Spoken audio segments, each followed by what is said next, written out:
어느 마산에 살고 계시는 어느 불자님께서 심심이 아주 깊으신 불신 많은 불자님께서 편지를 보내오셨어요. 재미난 가피 이야기 편지를 보내오셨는데 편지의 내용이 너무 길어가지고 제가 좀 내용을 재구성했습니다. 제가 재미난 이야기를 들려드릴 테니까 한번 잘 들어보시기 바랍니다. 요 경남 마산에 살고 계시는 50대 불자십니다. 요 보살님이신데요. 평소에 법화경 사경 기도를 많이 하셨고요. 그 법화경이란 경전이 있거든요. 아마 소나무에서도 법화경 사경에서 가피 받은 분들 이야기를 제가 자주 말씀을 드렸는데 평소에 법화경을 많이 사경하셨고 또 불교 TV BTN을 보면서 지장경이란 경전도 요새 사경하고 계시대요. 요 보살님께서 이제 재미난 사연을 보내오셨는데 작년 4월쯤이었대요. 작년 4월에 시동생이 있었는데 시동생을 잠을 자다가 한밤중에 옆에 있는 부인을 깨우더니 부인한테 가슴이 답답하고 호흡이 안 된다고 숨이 안 쉬어진다고 하면서 119 부르라고 하더니 그 자리에서 졸도해 버리셨대요. 자다가. 그래서 병원에서 응급차가 와가지고 119에서 응급차가 와서 이제 병원에 싣고 가다가 심장이 멎어 버렸대요. 그래서 심폐소생술 있죠. 푸시푸시 이렇게 심폐소생술하고 산소호흡기를 달아가지고 응급실에 가서 가까스로 실날 같은 그런 숨이 겨우 붙어있는 상황이었대요. 그럼 막 응급실에서 이제 막 응급 시술하고 난리가 났겠죠. 그리고 그날 이제 밤에 거기 지하에 대기실이 있대요. 응급실에 이제 있고 또 밑에 지하 대기실이 있는데 지하 대기실에서 이제 동서하고 시동생 부인이 이제 동서하고 이제 요 보살님이 이렇게 잠을 잤는데 지하 대기실 옆에는 또 이렇게 장례식장이 또 있더래요. 그러니까 이제 잠이 들었는데 웬걸 그렇게 살다 그렇게 더러운 꿈은 온갖 그냥 말로만 듣던 온갖 귀신들이 다 나타나가지고 꿈자리가 너무 뒤숭숭하더래요. 그래서 잠에서 깨니까 우리 또 절에 다니는 분들 또 우리 꿈하면 또 예민하지 않습니까? 또 꿈자리가 뒤숭숭하니까 너무 걱정이 돼가지고 그 집에서 이제 사경하던 지장경 이제 책을 가져와서 이제 응급실에서 가가지고 주변 환자들한테 양해를 구했대요. 양해를 구하면서 내가 우리 시동생을 위해서 30분만 내가 경전 독경을 좀 하겠다. 근데 거기에 또 이제 마산이면 불심이 강하거든요. 원래 뭐 부산, 양산, 마산, 진주 그쪽이 이제 불심들이 강해요. 그러니까 이제 뭐 불심이 강한 동네다 보니까 아니 그 응급실에 사람이 이제 다 죽어가는데 독경 좀 해주겠다는데 그것도 안 된다는 사람 또 그런 사람은 없잖아요. 그래서 이 허락을 받고 30분 동안 지장경을 읽어주는데 지장경을 이제 읽다가 그만 2시간이 넘어가 버렸대요. 그 정도의 지극정성을 읽어준 거예요. 시동생은 이제 누워서 산소호흡기와 그 응급 의료 기구에 그 주렁주렁 몸에 달고 신랄 같은 그 호흡에 의지한 채 그냥 정신을 잃고 일어서 그 응급실에 누워 있고 거기서 그냥 30분 있는다는 걸 2시간 동안 간절하게 지장경을 읽어줬는데 오전에 의사가 싹 오더니 가족들을 부르더래요. 오늘을 넘기기 어렵습니다. 주변에 가족분들 불러가지고 마지막 얼굴이라도 보게 하세요 하니까 그냥 막 난리가 난 거예요. 울면서 살려달라 살려달라 이대로 가면 안 된다. 그 의사 얘기가 요 시동생이 몇 년 전에 그렇잖아도 폐 하나를 잘라냈대요. 폐 하나를 잘랐는데 그나마 하나 있는 폐조차도 기능을 거의 상실했다는 거예요. 그래서 지금 심장 이제 호흡곤란에 심장마비에 폐혈증까지 생겨가지고 너무나 이제 심각한 상황이라서 오늘을 넘기기 힘듭니다 했더니 가족들이 와서 의사 막 붙들고 이때는 의사가 아니라 은우님이라고 불리죠. 은우님. 하나님의 이제 의사표에서 은우님. 살려달라 살려달라 했더니 의사가 최선을 다하겠습니다. 오늘의 고비입니다. 최선을 다하겠습니다 라고 이야기를 했답니다. 그러니까 이제 집안 그 가족들한테 연락을 다 돌렸대요.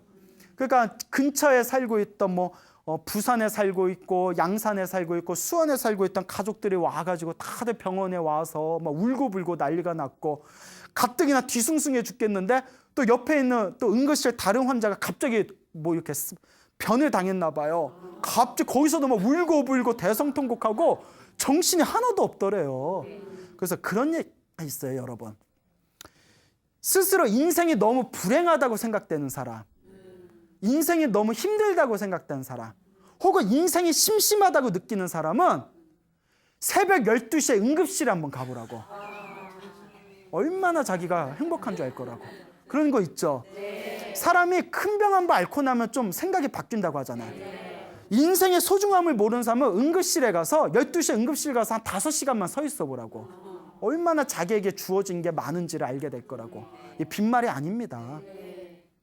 그래서 이제 난리가 날리는데, 그렇게 3시간, 가장 위험한 마의 3시간을 넘어가지고 의사가 고비는 넘겼습니다. 근데 이제 상황을 지켜봐야 됩니다 라고 했대요. 그래서 이제 그 다음날부터 이제 면회가 오전하고 저녁에 딱 2번 면회인데, 면회가 그 중환자실에는 면회가 딱 10분이래요. 오전에 한 번, 저녁에 한 번. 10분이니까 가족들이 한 번씩 돌아가면서 들어가는 거예요. 얼굴 한번 보려고. 그러니까 가족들이 우애가 좋았나 봐요. 근데 요 보살님은, 그러니까 가족들의 10분 안에 이렇게 한 번씩 얼굴을 봐야 되니까 한 사람당 주어진 시간이 1분, 2분뿐이 안 된대요. 그래서 보살님이 딱 들어가면 자기한테 주어진 시간이 1분, 2분이니까 귀에다가, 누워있는 의식을 잃은 시동생 귀에다가 나무 관세음보살 3번, 나무 지장보살 3번, 그 다음에 혹시 잘못해서 죽으면 좋은 데 가라고 나무 아미탑을 10번을 읽어줬대요. 면에 들어갈 때마다. 관세음보살 3번, 지장보살 3번, 그리고 혹시 잘못되면 극락세계 가라고 나무 아미탑을 10번. 또 이건 잘 외워요. 예. 자, 그렇게 이제 막 귀에다가 막 속삭여줬대요. 귀에다 막 이렇게 속삭여줬는데, 그렇게 이제 시간이 지난 뒤에 그 남은 기간 동안 보살님은 계속 지장경 사경하고 시동생을 위해서 지장경을 사경하고 독경을 계속 해줬답니다. 그러니까 5일이 지났대요. 5일이 지났을 때 면회를 이렇게 갔는데 동서가 환한 미소를 짓더래요. 아이고, 깨었나 보구나. 그래서 가보니까 산소호흡기에 이렇게 의지한 채 눈에 실날 같은 눈이 탁 뜨더래요. 알아보겠냐 했더니 눈에 깜빡깜빡 하더래요. 아이고, 잘됐다. 그리고 5일 만에 의식을 차리고 20일이 지난 뒤에 산소호흡기를 뗐대요. 20일 지난 뒤에. 그리고 일반 병실로 옮겨서 몇 주 동안 치료를 받은 뒤에 무사하게 퇴원을 했답니다. 지금은 힘든 일은 못하지만 몸이 되게 건강하게 잘 지낸대요. 그런데 여기 이제 놀라운 얘기가 있습니다. 시동생이 절에를 한 번 안 다닌 사람이었대요. 불교도 관심 없고 절에도 안 다니는 사람이었대요. 그런데 이제 5일 만에 눈을 떴고 20일 만에 산소호흡기를 뗐잖아요. 산소호흡기를 떼자마자 그 첫 마디가 뭐 여보 뭐 이것도 아니고 뭐 아버지 어머니도 아니고 첫 마디가 절에 가고 싶어. 절에 한 번 안 갔던 사람이 첫 마디가 뭐라고요? 절에 가고 싶어. 나 절복 좀 사줘. 절복. 절에 다닐 때 입는 옷. 놀래가지고 그 나중에 왜 절에 가고 싶냐라고 했냐 했더니 놀라운 얘기를 하는 거예요. 자기가 숨이 턱 막혀서 의식을 잃었는데 의식을 잃어서 병원에서 사경을 헤매고 있을 때 그 시간에 자기는 아주 시커먼 동굴을 이렇게 터덜터덜 이렇게 걸어가고 있었대요. 시커먼 길을 이렇게 걸어가고 있는데 그때 어디선가 얼굴을 알 수 없는 어떤 사람이 딱 나타나더니 너 어디 가느냐? 네 어디로 가노? 네 뭐하러 가노? 이러더래요. 너 뭐하러 가노? 어디로 가노? 네 집에 가라 이러더래요. 집에 가라 해서 그때 정신 바싹 차리고 집에 가야지 하고 정신 차려서 집에 뿅 하고 왔대요. 집에 왔더니 부인하고 가족들이 자기 죽었다고 제사상 차려놓고 제사상 앞에서 부인이 대성통곡을 하고 있더래요. 이제 상상이죠, 상상. 그때 부인은 이제 응급실에 있었으니까 부인한테, 울고 있는 부인한테 여보 나 살아있어 하는데 못 알아듣고 그냥 대성통곡하는 부인의 모습을 보면서 그렇게 이제 의식이 그렇게 이제 전환이 된 거예요. 근데 그때 시점에 요 보살님은 자기가 계속 그 꿈자리 지하 대기실에서 잘 때 온갖 귀신들이 꿈꿔서 꿈자리가 하도 뒤숭숭해서 시동생을 위해서 무엇을 읽어줬다고 했죠? 지장경. 지장경. 예. 내가 너무 많은 걸 바라나요? 어째 지장경을 읽어주고 웃음이 나와요? 처음에 지장경 30분 읽겠다고 해놓고 2시간 지장경.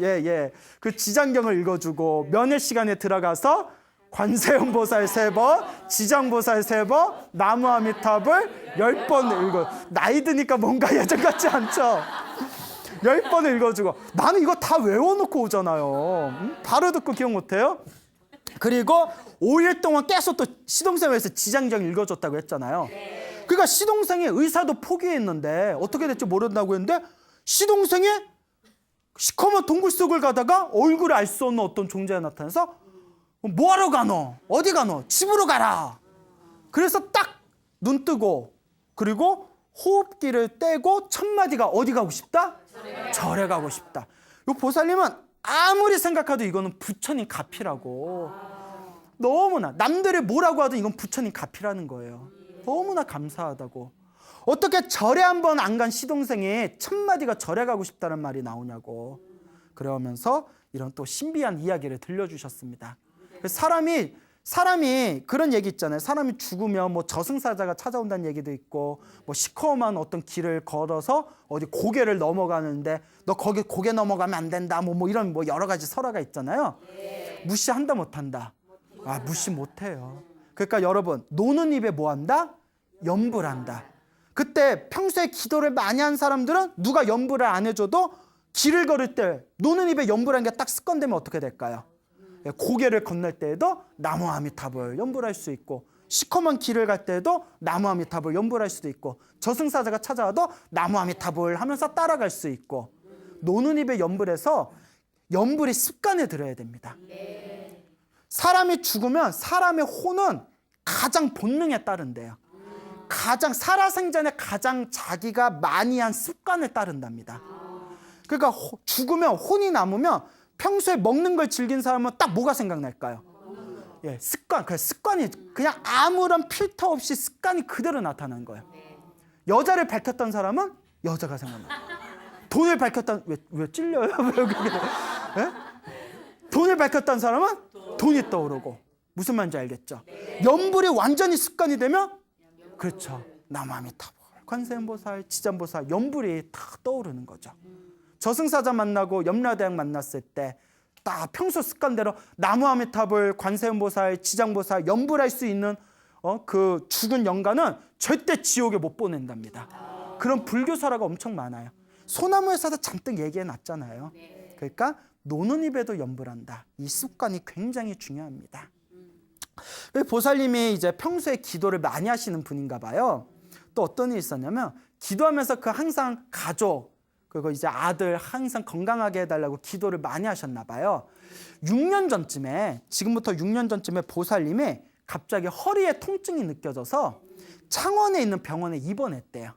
창원에 있는 병원에 입원했을 때 그때 아들이 지금 며느리인데, 그때 아들이 지금 며느리인 그 아가씨와 연애를 하고 있었을 때예요. 6년 전에. 그래서 그 예비 며느리인 그 자기 여자친구를 진주에서 차를 태워가지고 창원에 있는 엄마 그 문병을 가려고 이제 차를 운전하고 진주에서 창원으로 가는 길에 자기가 이제 차 운전하고 아들이 차 운전하고 옆에 뭐 여자친구가 있었겠죠. 톨게이트 부근에서 막 그날 비가 좀 많이 왔대요. 빗길에 그만 미끄러가지고 차가 완전 전복됐대요. 차가 한 바퀴 굴러가지고 튕겨서 도로 밖으로 튕겨져 나갔대요. 다행, 큰 사고죠. 다행히 풀밭이었대요. 차가 완전히 박살이 나서 폐차가 됐는데 하나도 다치질 않았대요. 그게 진짜 신기하다는 거예요. 빗길에 차가 전복해서 한 번 굴러서 튕겨져 나가서 도로 밖으로 나가 떨어졌는데 그나마 다행인 게 풀밭이어서 다행이었고, 풀밭이지만 완전히 폐차가 돼서 차를 끌고 가서 폐차시켰을 정도인데도 다친 데가 없다는 거예요. 그러니까 아들이 그 사고 입고서도 몸이 멀쩡하니까 그냥 창원에 문병을 놨대요. 보살님이 얼마나 놀랬겠어요. 보살님이 지금도 그때 생각하면 자기도 모르게 속에서 부처님 감사합니다. 부처님 감사합니다. 너무나 감사합니다라는 그런 마음이 저절로 올라온답니다. 그러니까 여러분 기도하세요. 기도하면 이렇게 위급하고 긴급한 상황에서도 보이지 않는 어떤 힘이 도와주는 걸 느낍니다. 우리 소나무 그런 애청자분들께서 이런 어떤 신비한 가피 받은 분들이 부지기수로 많아요. 그러니까 한번 기도해 보세요. 기도 안 하면 이런 것도 몰라. 기도 안 하면 이런 것도 몰라요. 그러니까 한번 확신을 가지고 믿음을 가지고 꾸준하게 한번 기도해 보시길 바랍니다.